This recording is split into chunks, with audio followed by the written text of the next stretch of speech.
move you make. He's probably singing your song. Every move you make, I'll be watching you. My colleague MPs, And councillors, chairmen, see them here.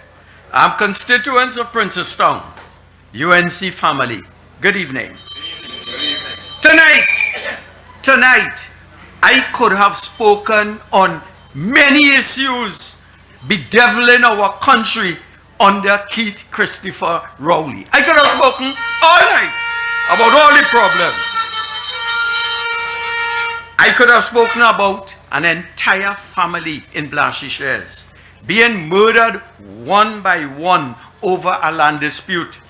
In spite of numerous police reports, over 50 reports I'm told, I could have spoken about that, but not tonight.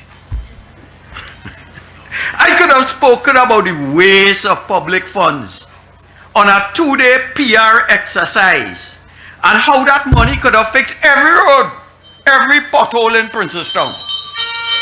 It could have bought 5 appliances for the Trinidad and Tobago Fire Service or 4 scanners for our ports. At that meeting, they talk a set of nonsense about, and my colleague spoke about it, banning assault weapons that are already banned, joining Mexico on a futile exercise that will go up in the U.S. courts, and the U.S. courts are, including the Supreme Court, are filled with pro-gun supporters. So they're wasting the time and the money. We tried it when I was at the UN with the Arms Trade Treaty. It didn't work because the US told me quietly, don't waste your time on that. The National Rifle Association will not allow any situation where guns are free, guns are stopped in the United States, the pervasiveness of guns. But I don't want to talk about that. Not tonight. Next time I speak. I could have spoken about the biggest PNM dunce-head lame duck. Who is he? Fitzgerald Ethelberg Hines. I could have talked about Hines whole night, but not tonight. Next week. I could, ladies and gentlemen, friends, I could have spoken about the emasculated and gutted procurement legislation, which will not stop thieving on state contracts related to legal briefs, financial advice, and financial audits. What this is a P&M sham to give us the impression that they're doing something. But the biggest set of thieves in this country is the P&M. They invented thieving. Remember O'Halloran? Remember Lockjoint? They thieving. They even will thief the general elections. I could talk about that, but I don't want to talk about that tonight. How they begun? They have already begun voter padding in the elections. In Todd Street in San Fernando, they pad in San Fernando West, Harmony Hall, they pad in to win Pointe-a-Pierre, and St. Augustine Nursery, they pad in to win St. Augustine. They know how to thief elections, but not how to govern a country properly. And that is our greatest misfortune. But not tonight. I am talking about that. I could have alerted my political leader, Kamala Prasad-Bissessar, to the fact that when she becomes Prime Minister in 2025, she will be surrounded by a Jepness, a PNMites. Hear who she will be surrounded by. A Rowley appointed president who will appoint 9 independent PNM senators, who will appoint the service commissions, and she will be surrounded with an SSA embedded with PMites who will spy on all her communications and emails. All of them sworn advocates of the Cosa Nostra. You reminded me to pronounce that word. Now I could talk at length on that, but not tonight. I could have advised the UNC to watch the shenanigans of the EBC with a cocky eye, with an eagle eye. How boundaries will be shifted to preserve the PNM power. Tell me, middle-class Palmis, will never be joined with middle-class San Fernando West. I could have told you that a Canadian missionary more than 100 years ago opposed building a Presbyterian church in Duncan Village because it was too close, he said, then to Susumacha Church in San Fernando. So I asked the question, how could I don't want to say white man, how a Canadian from Nova Scotia could see that Duncan Village and Palmis are part of San Fernando West, while this EBC, comprised of citizens born here, cannot see that Palmis is part of San Fernando West. You know why they will never join Palmis to San Fernando West? Because it will come like Princeton and Naparima, a safe UNC seat. So they're doing the same thing with Maruga Tableland.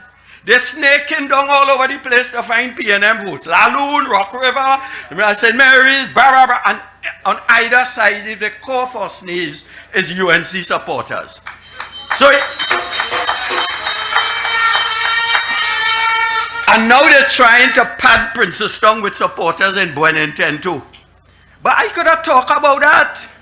But not tonight. Tonight, I could tell the country that it is fortunate to have persons like our DPP who is not afraid to speak truth to power. I have never met the man. I don't know the DPP. But from what I've read and heard, he's a man of impeccable character who is not afraid to call a spade a spade. He's a proud graduate of St. Benedict's College and Naparima College. Now, his principal at Naparima, Dr. Alan McKenzie, tells me that this DPP is a man of class and distinction, and he's proud to have played a part in molding the character of such an upright citizen. Now, I would like to say more about that, but not tonight. Tonight, I want to talk about, give me time because they're going to cut me off just now. Right? Tonight I want to talk about Balize House. That symbol of decadence, opulence, big words, profligacy, big words. It means wastage, underhand dealings, degeneracy, human trafficking, and corruption. That is Balize House. It is a symbol. Hold on the bell, hold on. I want to talk. I have limited time. 3 minutes again. It is a symbol of all that is wrong with Trinidad and Tobago. Inflated contracts. Shoddy work on government contracts because they're bound to work because they know the money going so. So you could talk and complain. Bad work. Kickbacks. White-collar crime, and the overly excessive power of political financiers in the country's governance. It is a living symbol of PNM white-collar criminality, from Lockjoint to O'Halloran Twin Towers in Toronto. Now hear what? A birdie whispered to me. So let me say it in legalese terms, you know. Like how Saddam and they talk. I am reliably informed that work has stopped at Balize House. No, the corrupt donors running scared. They frightened, the name call. Evidence is being destroyed. Papers are being burnt mano a mano. So we will never find out if a brothel owner, allegedly a PNM financier, is among the donors. So things are happening. Things are happening crazy. I have called on the Commissioner of Police, the Financial Intelligence Unit, and the Counter Trafficking Unit to investigate if there are links to Balize House, links to human trafficking in Balize House. I want to know if a certain man who was sitting next to the Prime Minister is a donor to Balize House. I called on the Commissioner of Police 4 weeks now. Total silence. Like they're hoping the issue goes away. So hear this. Poor Ola Christopher. She frightened. You know why she frightened? She has she will resign. She'll retire next month. And she hoping that Rowley will extend her contract for a year. So she can't tell Rowley that the truth. She can't call Rowley to ask for the list of donors.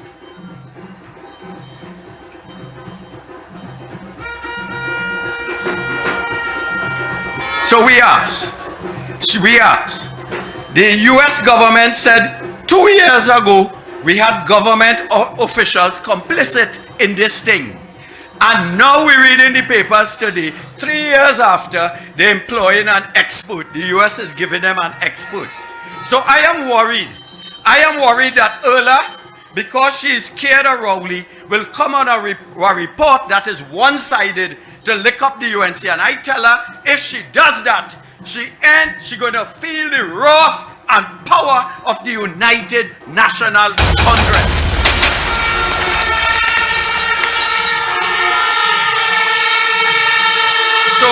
So in closing, I am okay. So what we need to find out is, why is everybody scared of Rowley? The Commissioner of Police, the head of the FIU, the head of the counter trafficking unit, all of them afraid Rowley. And my question is, Scripture, who is Rowley that I and us, we must be mindful of him? He is a human being like us. We will stand up to Keith Christopher Rowley and get to the bottom of whether or not traffickers, brothel owners paid monies to fund Balize House. So, here what we're doing. I intend to talk to my leader about writing the Commissioner of Police, Ola Christopher, seeking permission to hold a small, peaceful 2-hour demonstration in front of Balize House. And we're doing this to draw attention to this shameful symbol of shame and decadence that bedevils our landscape.